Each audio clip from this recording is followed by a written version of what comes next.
Hi, this is Dean Wedekind with Maxi-Lift and with Pro Tips.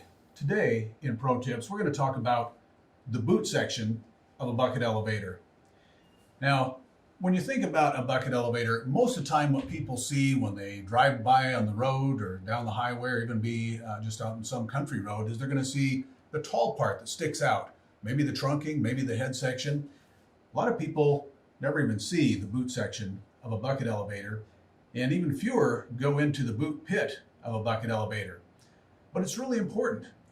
The importance of the boot section is to get product into the bucket elevator. And so if there's something wrong with the boot, the whole bucket elevator isn't going to work properly. So today that's what we're going to focus on. Now, with a boot section, if the whole idea is to get product in, you would think, well, how do we get it in? Most boot sections have the opportunity for an inlet on this side, which would be the up side, because the buckets are going to go up, or an inlet can be on the downside where the buckets are coming down. It can be on either side. A third location for an inlet could be a shovel pocket on the side. The reason you might need a shovel pocket is because sometimes bucket elevators get plugged. And if they get plugged, you got to release the product out, whatever that is, grain, feed, whatever the case is, and it's going to get all over inside of the boot pit, and you have to clean it up. The easiest way to clean it up is to have a shovel pocket. You just open that up on the side. Of course, you use your shovel and you scoop it in. So that's a third type of inlet. Sometimes people don't think about that, but it'd be a great idea to include that on the next bucket elevator that you purchase. So when we're looking at an inlet on the upside, when we look at these buckets here in this display bucket elevator, they're coming horizontal very low because this has a very small boot pulley. But until those buckets get to be in the horizontal position, they're trying to throw product out down here, just like they're trying to throw product out up at the top in the head section. And so the inlet on the upside needs to be no lower than the lowest part of how far down the pulley can go, because if it's down too low, then the product is going to be trying to be thrown back out rather than staying in the buckets. Now, on the downside, it's not as important. You can put that inlet further down because they're not going to fill the buckets anyway. As the product comes in the inlet, they're hitting the back side of the bucket. The buckets are churning around inside there. The product is churning around. The buckets aren't going to fill until they get back up into this area here. And so the entire boot section is going to fill up with product before it fills and continues on up. So the position on the downside oftentimes is lower, just because you don't need to have it up very high, but it's not as critical.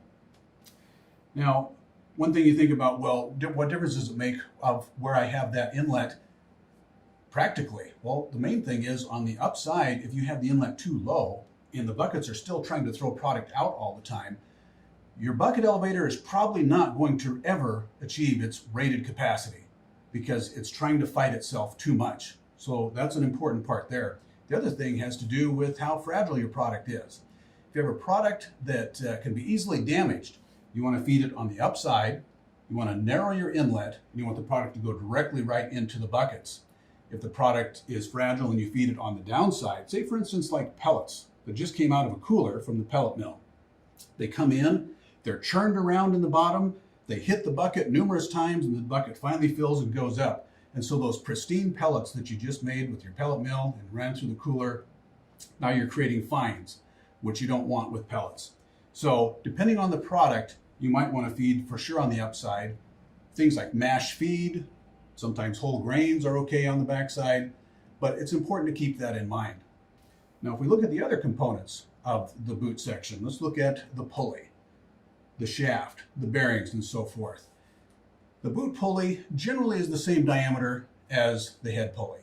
Sometimes it's smaller diameter because on the very large bucket elevators that might have a head pulley of 7 or 8 foot diameter, when you think about if you put that down into the boot section in the boot pit, that makes a very large boot pit, and it has to be very deep to make sure that you can get the inlet in the right position.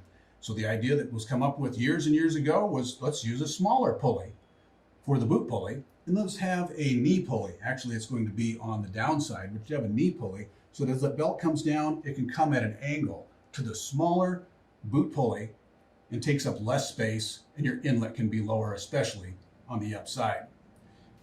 The boot pulley is just going to be on a shaft and bearings. The shaft doesn't have to be as big as the shaft that you would see on the head section because it's not a drive shaft. It has to be strong enough to be able to handle the tension of that belt being pulled, because as you tighten the belt with your tension mechanism, it's going to put a lot of strain on that shaft, but not as much as the drive shaft up at the top that's doing all of the work from the motor and the reducer. The bearings, this particular bucket elevator has a 2-bolt flange bearing. The bearings on the boot can be a number of different designs. Could be a 4-bolt flange, a pillow block, or the standard old style take-up bearing. Now, many bucket elevators now do use a more standard bearing like a 2-bolt, 4-bolt flange or pillow block because they're readily available, and oftentimes you're using them on other pieces of equipment in your facility, so you don't have to have a special bearing. The take-up mechanisms have been adapted over the years so that you can use these standard bearings. This one, like I said, has a 2-bolt flange bearing, and the take-up mechanism is right here with a threaded rod. That threaded rod, of course, is going to allow you to put pressure down when you want to get your belt tight, so you can put pressure down on both sides. Another type of take-up is a gravity take-up.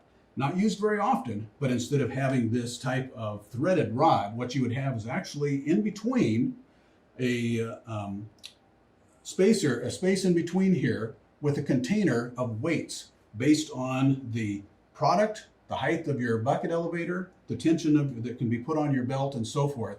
And you put different amounts of weight in there, and it automatically just holds that belt down and continually puts pressure on it at a steady rate, rather than with this where you have to mechanically lower it down whenever you want.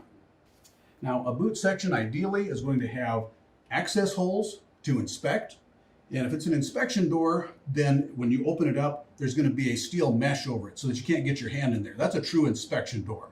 But other little panels could be on a new bucket elevator that can be removed so that you can put on a belt alignment sensor. You want to be able to tell if that belt is moving back and forth or if the pulley is moving back and forth. So you want to be able to put those on. The shaft of the boot shaft there is going to be tapped so that you can attach on a motion monitor sensor to see whether or not that shaft is spinning. You might think, well, the motor and the drive are up at the top. Why do I want to know if this shaft is spinning?